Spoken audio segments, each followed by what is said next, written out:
Thanks. Standing on the podium is a little pretentious. I mean, it's a huge crowd, but it's But I just want to say we've got about 50 minutes, so we were planning this to be a little bit longer. I really appreciate the ambassador coming by. He's a good friend. He's a great ambassador, and also Italy is doing a great job in terms of cultural diplomacy. And I think it's very smart. Every now and then you have to rethink your cultural diplomacy. It's not enough that you're the country with the single most cultural sites in the world that are basically on the UNESCO list of important sites of cultural heritage. It's not enough. You have to rethink. What is culture? What does culture do for you today? I mean, it's. And so that is why I'm happy to talk to you. And what I'll do is, maybe speak for 15, 20 minutes. Some of you have heard this before, but when you're tired of this, you just leave the room and then come back for the questions and answers. I won't be offended. But I just want to say that I want to talk about. Two aspects of popular culture that I've used in my diplomatic work, and how it fits with diplomacy. By the way, I really love to see my friend from Haiti. His face shined up. Oh, it's rock and roll! Whoa, great! And that's pretty cool because I would there are countries in the world which actually have music ingrained in their DNA, and Haiti is definitely one of them. Okay, so this whole rock and roll thing, I did grow up with rock and roll, and I did, rock and roll for me in growing up in the '60s. I'm just slightly older than the ambassador, maybe 2 years older. I grew up in the '60s with rock and roll music, with the Beatles, with the Rolling Stones, and then moving on to the more progressive stuff of Jimi Hendrix, bands like Skid Row, Lou Reed, Velvet Underground. I mean, you name it. By the way, it's worthwhile for you, the younger generation, to check out this music, because in order to understand rock and roll music today, you have to go back to the roots, and that's really the '60s. But what I want to say is, look, I grew up in a country, and I have to, that CV is, where did you get that? I mean, it's kind of quirky. I mean, it's kind of weird because I wouldn't have recognized myself in that CV, not exactly. But what I want to say is that I grew up in a communist country, which was basically landlocked in terms of its relationship with the world. It is landlocked. Countries who have a sea are so blessed, You don't want to grow up in a landlocked country, but it was landlocked in the sense, yeah, take it away. That's good. Oh, you're so good. Thank you.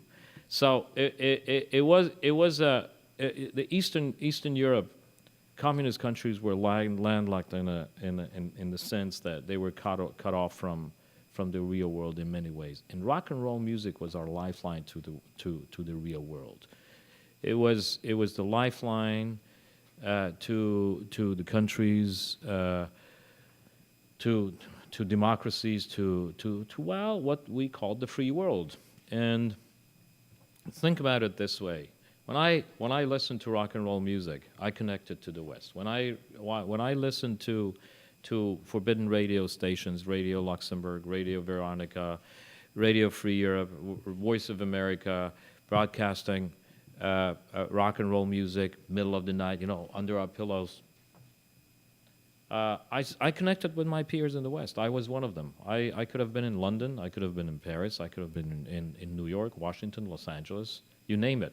I could have been there with them. And that was really transformational. And so, it was kind of my internet to the world. It was unidirectional.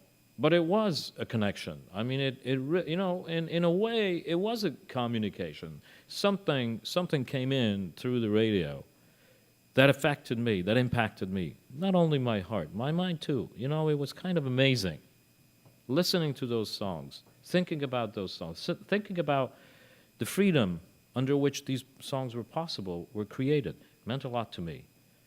So that was my internet. Therefore, I would say, think about rock and roll as a metaphor. Don't think about rock and roll as, you know, the Beatles might not be able to do the same, it might not have the same impact today.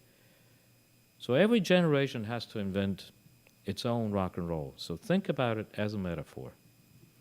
Also, sometimes people say, well, you know, the iPhone and the iPad and this and that is really the rock and roll of today. And are there any of you from North Africa?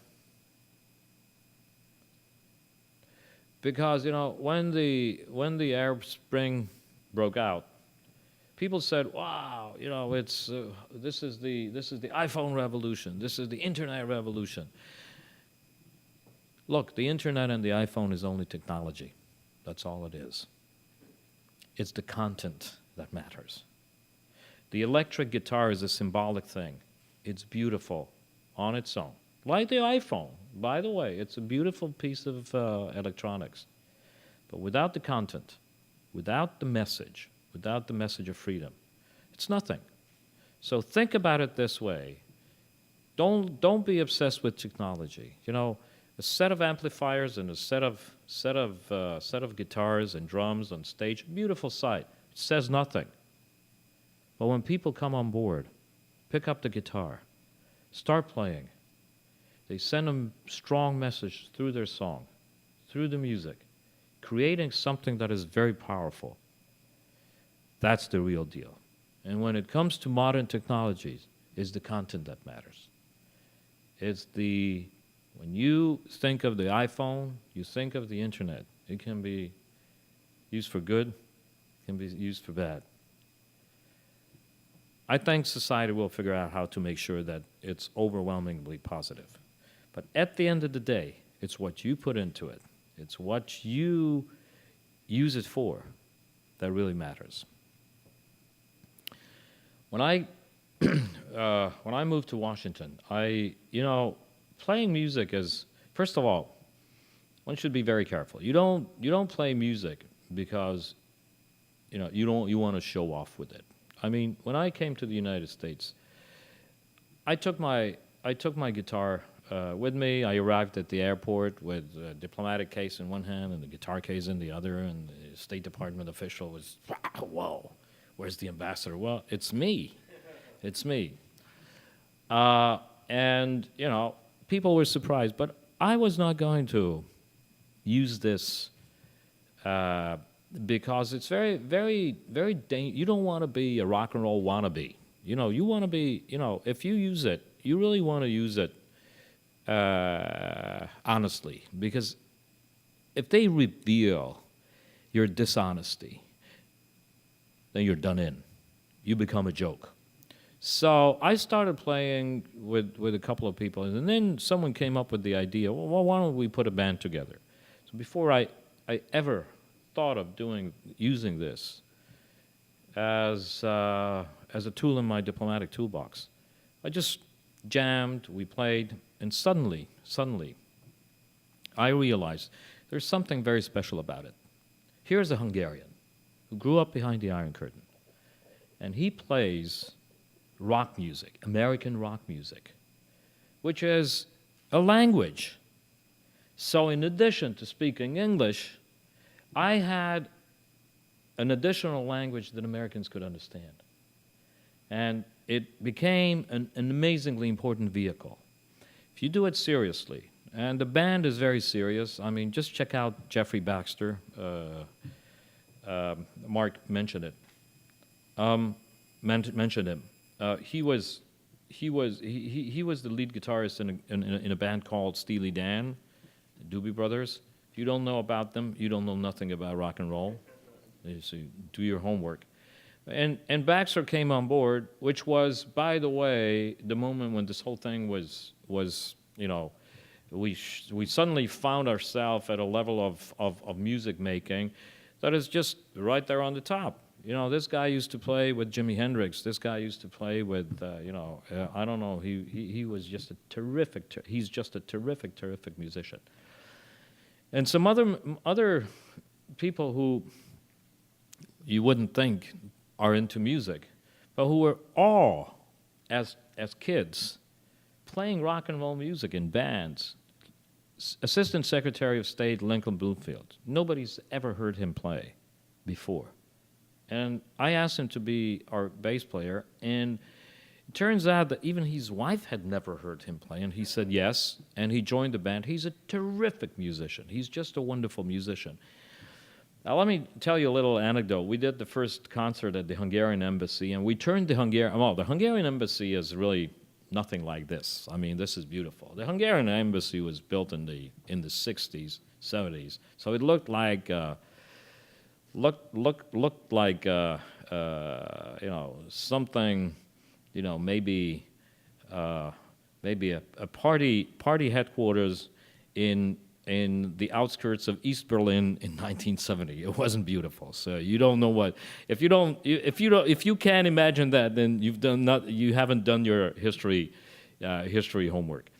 So it was really shabby, but you know what? It works for a rock and roll place. So we turned it into a rock and roll venue, and we kept sending out invitations, and suddenly people responded, and it was a pretty good crowd. Brent Scowcroft showed up.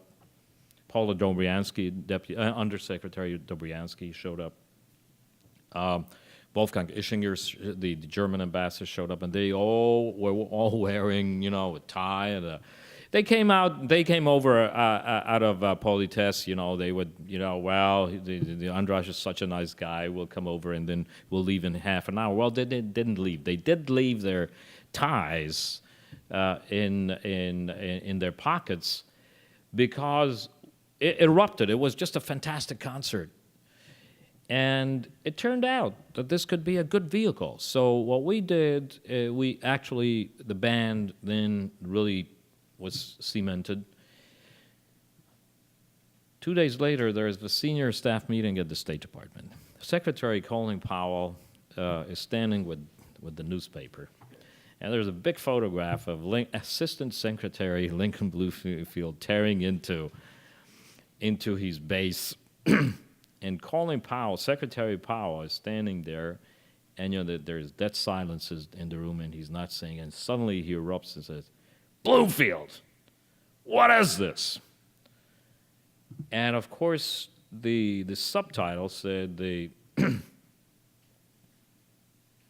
Assistant Secretary Bloomfield playing bass. Now, bass is spelled B-A-S-S, and it's also fish. So Secretary Powell said, "Are you out fishing on the weekends? What is this?"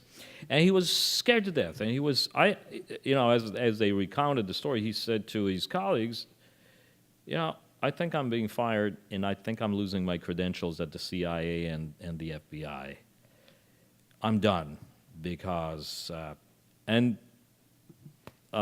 Powell folds the paper, and he looks at Bloomfield. Undersecretary Dobriansky and a couple of others, raise their finger and say, "Boss, Mr. Secretary," they were actually very good. So they all burst out laughing, and it became a serious band. And then we played a lot of concerts, but we were very careful to make sure that each concert had a strong message. We never played a concert where it was just for fun. We always chose a cause. We played for USO. We played for, I don't know if, most of you are not Americans, but USO is a foundation. It's an organization that supports military families. We played for causes for organizations fighting cancer. We played a concert for the victims of the tsunami in Asia. We played a concert in New Orleans for the victims of Katrina. We played a number of great concerts. Each and every concert had a theme, and it sent a message that I, a European, I'm with America. There is a sense of solidarity. Had I been around for Haiti, I would definitely have played a concert for Haiti. So, all this is just did it make us special? Yes, it did. It created a buzz, and it sent a strong message about me, a Hungarian, understanding American culture. And that really matters. When you become ambassadors, you will understand the country you go to.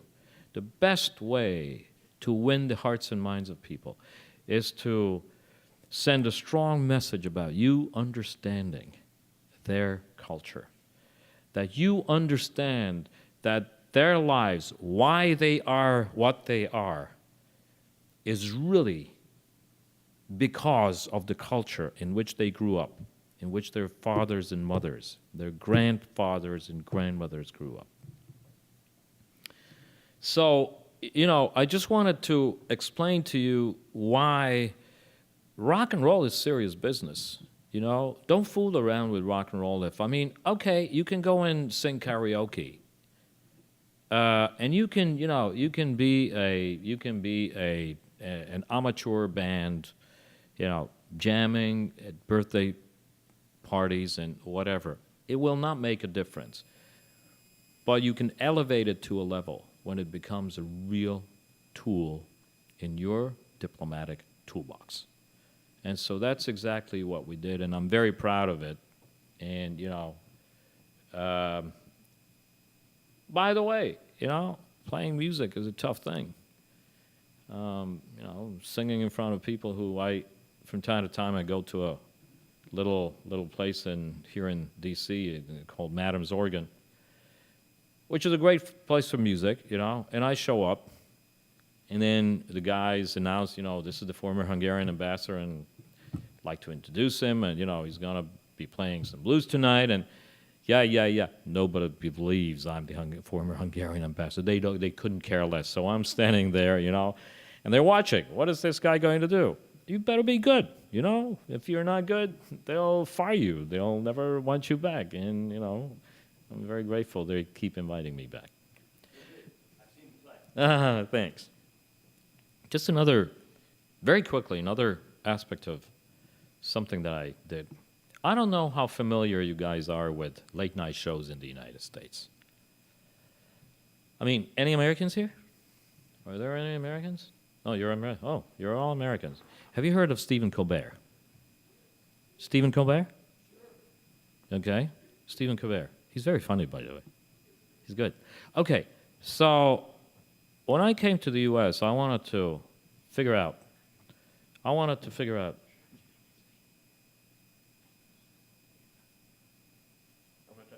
Don't look at adult websites because it's on the screen. Okay, all right. So I just want to say, another aspect of cultural diplomacy, and maybe this will reinforce what I just said about understanding the culture of the country. Where this is, this is, maybe you should just show it, and then I can make a brief comment about it. This perhaps speaks for itself. You can figure it out. I wanted to, as a background to what we're going to see, I wanted to check out what really makes Americans think the way they think. And late night shows are very important in the American culture. It's a very special thing in America. You don't have the same thing in Europe or elsewhere because it's a mirror. The late night shows are a mirror to American society. It's funny, but it's dead serious. The topics they work with, whether it's Jay Leno or it's Conan O'Brien or Ellen DeGeneres or Jon Stewart or Stephen Colbert, they're dead serious. So I started to map up the scene by going out and actually meeting these guys. I went out to see, the first guy I went to see was Jay Leno. I had a long conversation with him. I checked it out. He showed me around. He introduced me to his colleagues. I was just blown away by the team he has in the background. Meeting his musicians, Kevin Eubanks. We had a nice chat. All that. Then I went on to see to Conan O'Brien, and he put me on a show when Whoopi Goldberg was on the show, and I kind of got the feel of what this whole thing is about. And then I discovered Jon Stewart, whom I went to visit, and then I discovered Stephen Colbert, who was just about to take off in his career. And can you find the piece? Okay, so we'll show you this little bit. It's not very long. I think it's 3 or 4 minutes. Just want to tell you, and then I can briefly explain to you how hard, the amount of work that went into me doing this little thing on the Colbert Report.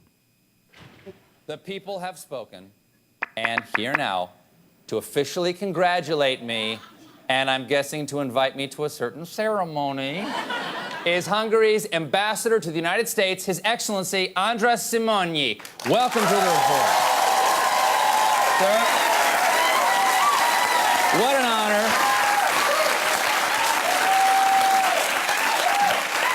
Now, you are the actual ambassador from Hungary to the United States, correct? I am. Okay, that yes. proves it. Okay. All right. Good. Now, obviously, this has been a huge, a huge deal in the United States. Did people in Hungary know this was going on? Was this capturing the attention of people in Budapest? Absolutely, they love it, but I have to take care of official business first. I have. Okay, what is this? I have some official documents for you. What is that? What is that seal? That's the coat of arms of Hungary. This is an official. This is an official seal document. from the embassy. It's the seal from the embassy. All right. Good. Okay. Okay. Hold on. I want to get comfortable for this. This is pretty. Sir, Okay, floor this is is the yours. official message, note verbal from the government of Hungary. The Ministry of Foreign Affairs of the Republic of Hungary presents its compliments to the Colbert Nation. I like that. And has the honor to inform about the following. The public competition for the name of the M0 bridge in Hungary, due to be finished in 2008, has been closed. The winning name is Stephen Colbert. Okay? Good. Sir? Good. Let me... All right. Great. Wait, hold on. Perfect. Okay. Good. I have some native garb here. I thought I would. Good. This is the native garb of Hungary. This is wonderful, correct? Stephen. This is good. Okay. I have good. two minor... All right. Yes. I'm sorry, I have two minor points here. Okay. In order for the new bridge to be named after Stephen Colbert, the following criteria must be met. Not too difficult. Stephen Colbert has to be fluent in Hungarian. Nicholas Zrinyi. Not bad. Not bad. I believe the word hid means bridge. You're fluent. Okay. You're fluent. Done. You're fluent. Done and That's taken done. care of. All right. Okay. And then the second point is Stephen Colbert has to be dead. I'm sorry. It says here. I don't understand. Why do I have to be and dead? also to be sure that you understand that we mean business, here's your passport. All right. This is an official passport. I have a Hungarian passport. Yeah. Good. Yes. Okay. Okay. And what is this? And I have a little money for you. That's and actually. Oh, what is 10,000 forints? How much is what? How many It's about forints? $50, 50 good dollars, and it's the portrait of State Stevens. So I think. Well, I don't understand. Why do I have to be dead? Actually, the law says that the bridge can only be named after a dead person. But What does it take to change the law, sir? look, I understand this look, is we about don't- 50 good no, bucks we don't right take, here. We don't take dollars. We All don't right. take yours. Am I What we do- invited? Am I invited, sir, to the dedication? It's a minor obstacle. We can take care of that one way or another. Budapest, Hungary is the coolest place in Europe now. You are invited. Now, here's the deal. Why don't you go to Budapest and check out the construction, and then we'll figure out what exactly we'll do with this little thing here. Is All that right, okay? I'll have my people talk to your people. Thank you. Andras Simonyi, thank you so much for coming. We'll be right back. Okay, so the background of this is really funny. Colbert, I had been in touch with Colbert. I just wanted to figure out who this guy is, when he suddenly came up with this idea, the Hungarian government launched a naming campaign for a new bridge in Budapest, an online campaign. I mean, they really thought they had invented the wheel. They didn't. But it turned out that Chuck Norris came out in first place, and Colbert thought that was very funny. So why don't I enter the competition? And what happened is, in just 2 weeks, he got 15 million votes, and there are only 10 million Hungarians. So we thought that was really funny. And I called him. What is this? What is this, Stephen? He said, why don't you come on the show and we'll talk about it. That's really the background. I just want to say something. First of all, this is one of the scariest things that I've ever done in my life, because you can mess up. You can mess up big time. You can go on a show and come out victoriously. You can come out as a winner.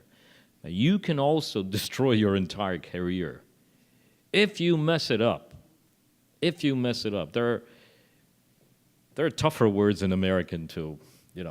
What is that? This is the other one. The apology. Okay, I let's do that as a conclusion. Okay, so I just want to say that it was first of all when I found out he was doing this, I had my idea about Colbert already in my mind. I said, that's a guy I like, and his platform is fantastic. I mean, all the American university students were watching Stephen Colbert, so I would never be able to get through with a message about beautiful Budapest, because don't forget, there was one hidden message here. This is fun. The one little message that I had to convey in order not to be ridiculed was to say one sentence about my beautiful Budapest, which suddenly, people said, hey, this is funny. This guy speaks our language. And in addition, they have a beautiful capital. I got to go there. Interesting enough, people started going to Budapest as a result of this in big numbers. But that's not the point. The point is, I really had to dig myself into the psyche of Americans to understand what this is about. And there is a trick here. You cannot be an American wannabe. There are 301 million Americans. An American does not want to see another American speak out for Hungary. They want a Hungarian to speak out for Hungary, but in a language that Americans can understand. And that's really what we did. So this was a huge. I got to tell you, it was a huge success. I was for about 24 hours until the news and the feedback started coming back. I couldn't sleep. I was trembling. What's this going to be? Okay. Next day I bumped into Madeleine Albright. She said, "Andras, congratulations. This was great. This was great." So Madeleine Albright congratulating me on being on Colbert Report, that's kind of cool, even spoiled diplomats, Madeleine Albright is an icon. I mean, if she said it was okay, then it was okay. But more importantly, the feedback that I still keep getting this day to day. But, before we conclude, and we will still have about 15 minutes for questions and answers.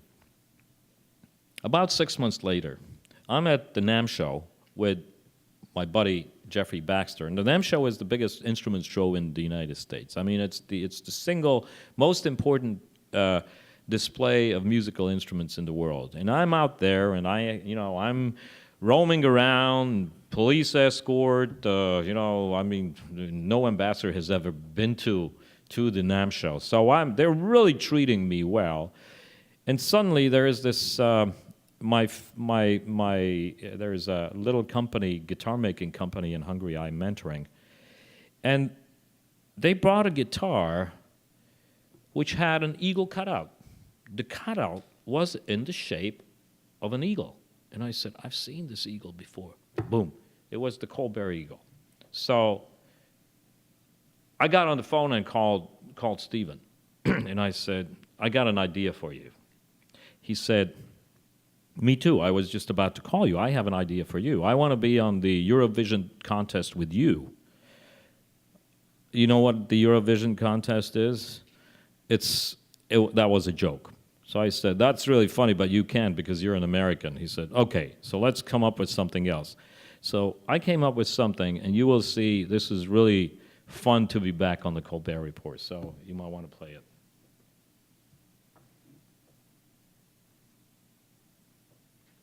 Back, everybody. Look, folks, I got to clear something up. Before we go, I just want to be very straight about something. I have nothing against the Hungarian people themselves.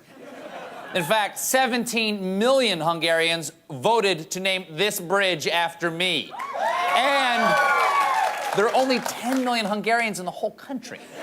They just can't play guitar. And I don't see why I should have to apologize just because they can't shred. It's not good. I don't know what it's doing. Welcome back, everybody. Look, folks, I got to clear something up. Before we go, I just want to be very straight about something. I have nothing against the Hungarian people themselves.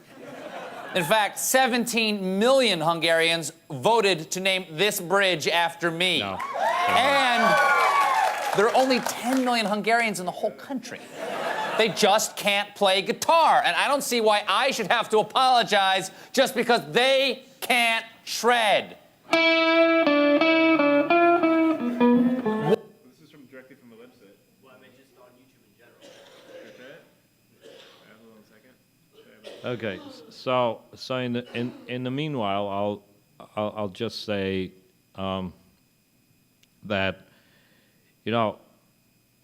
understanding the culture and understanding what is what is in the cultural genes of people can make, and I can see that you're excited about this show. That's good. Just with Colbert and then Simonyi. And by the way, I'd also like to say that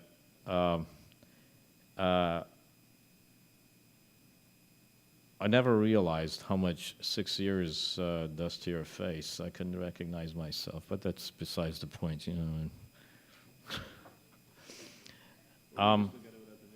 No? I mean, it used to be. Okay.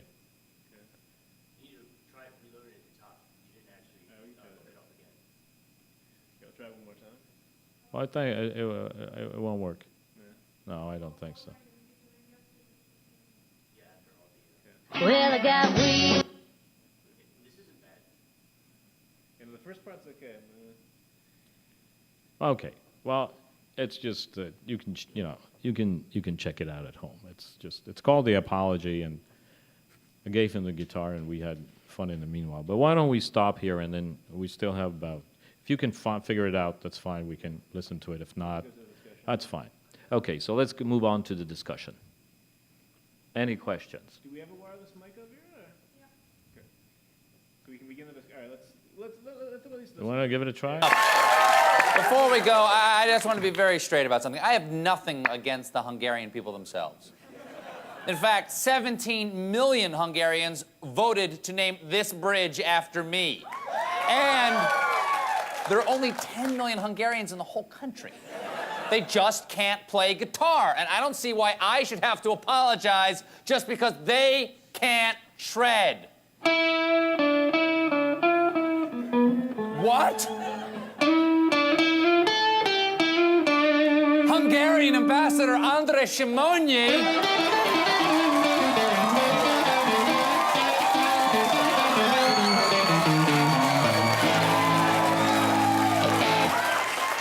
Sir, I was beautiful. I don't know what to say. Stephen, why don't you just say you're sorry?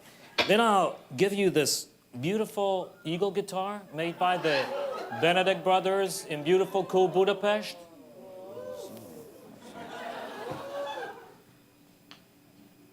Well, sir, I will, now that I know there's something in it for me.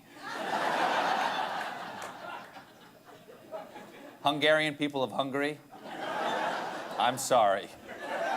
And sir, I am sorry to you. I don't know what made me think that Hungarians couldn't play the guitar. Well, you were probably thinking of our brothers in Finland, who are wonderful people, but frankly, I think their guitar playing sucks. Right you are. Sir, will you play us out? Fine.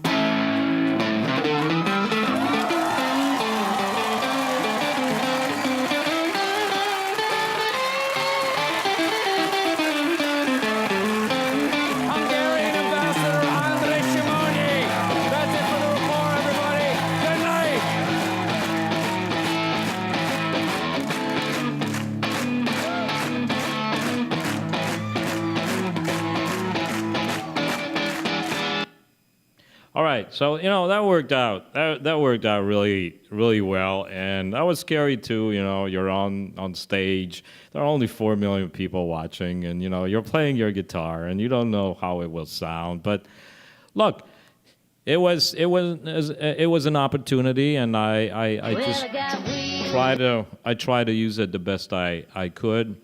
So let's we still have a little time. So if there are any questions, please.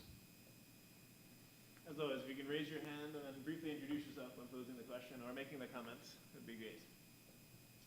Ambassador Simonyi. Yes.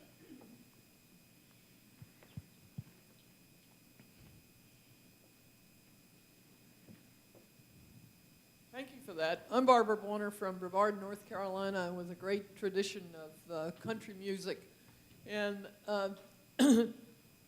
did you find your own music influenced and perhaps changed or enhanced by your living and working in the United States? Well, deep inside, for whatever reason, I always considered myself to be closest to the blues music. So if you want, there's a little blues in whatever I play. There's just a little blues there, right? Yes,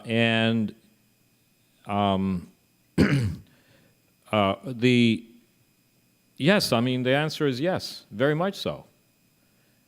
But it's also kind of American music and American rock, like any other music, you don't own it.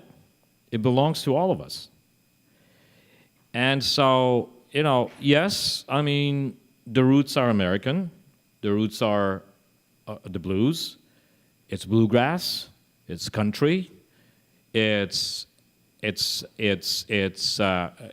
Central European music. I mean, all that comes together to be something indigenous, but then you don't own it. It's mine too. So that, in a way, is the ultimate of cultural diplomacy, when we're able to not only appreciate but absorb and increase our own cultural dimensions. Would you agree?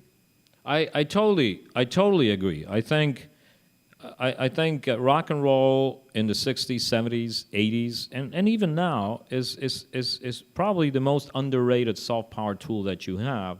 People are afraid to state it, say it loud and clear that rock and roll music is a power tool. It's powerful.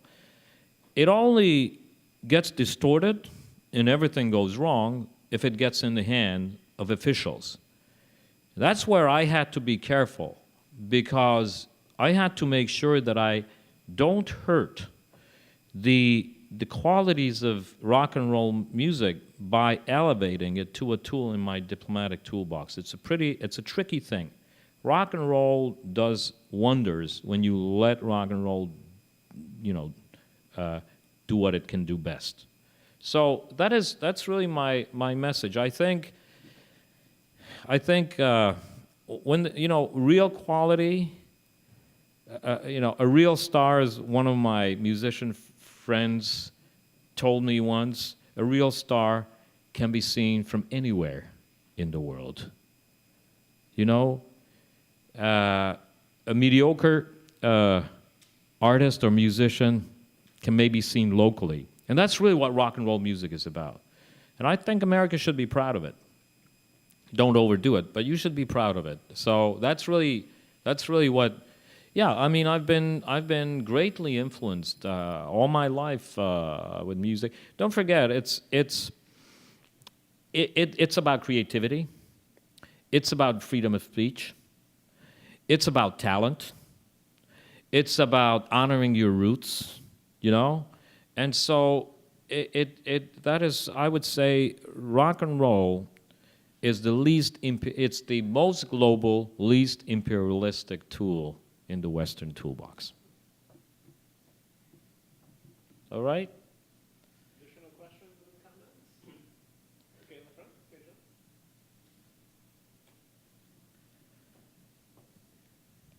I'm Jean Pillard from Haiti. You made a very powerful remark earlier. You said each generation has to invent its own rock and roll.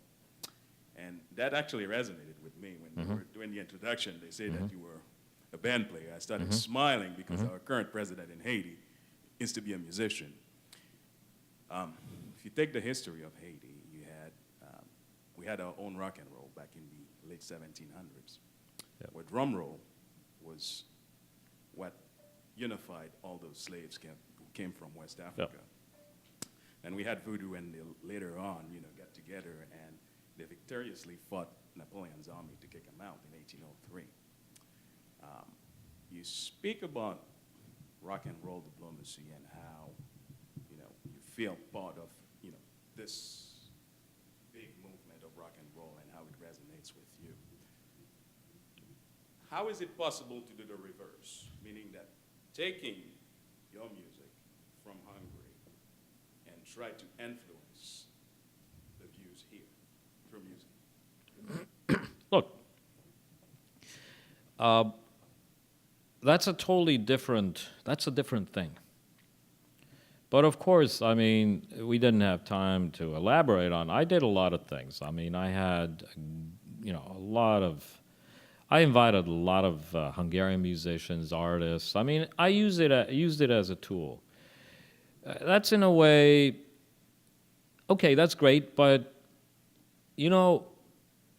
I had a hard time figuring out how to make that really innovative, how to make it really exciting.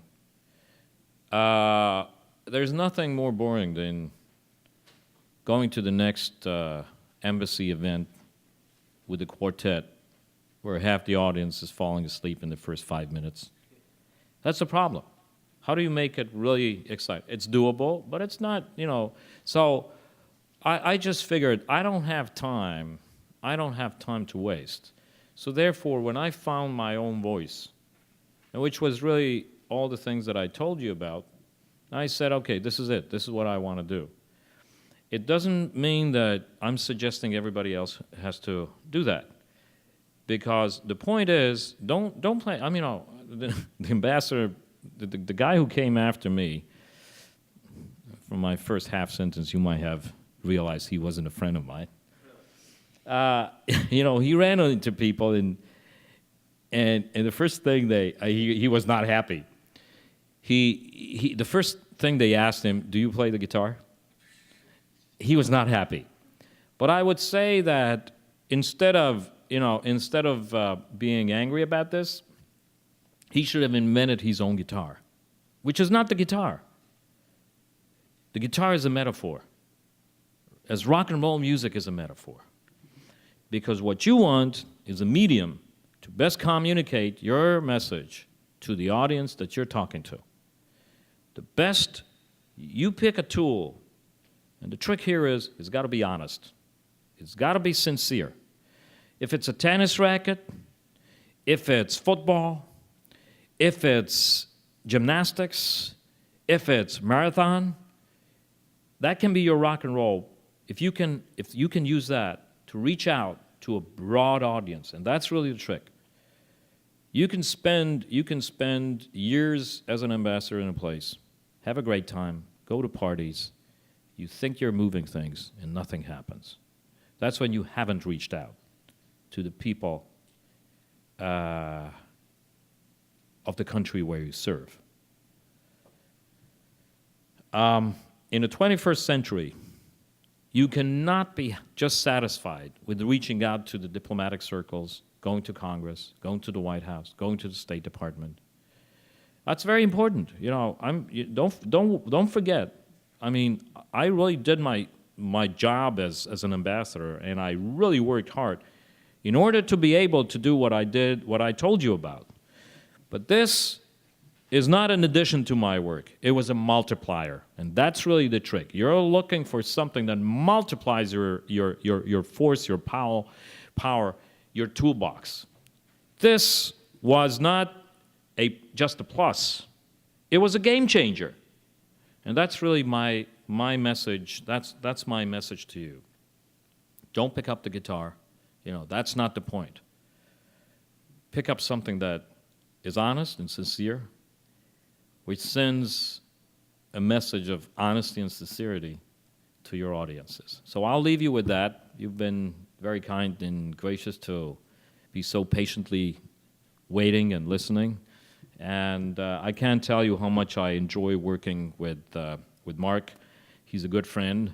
He's doing something, and he started from scratch that nobody else thought would work.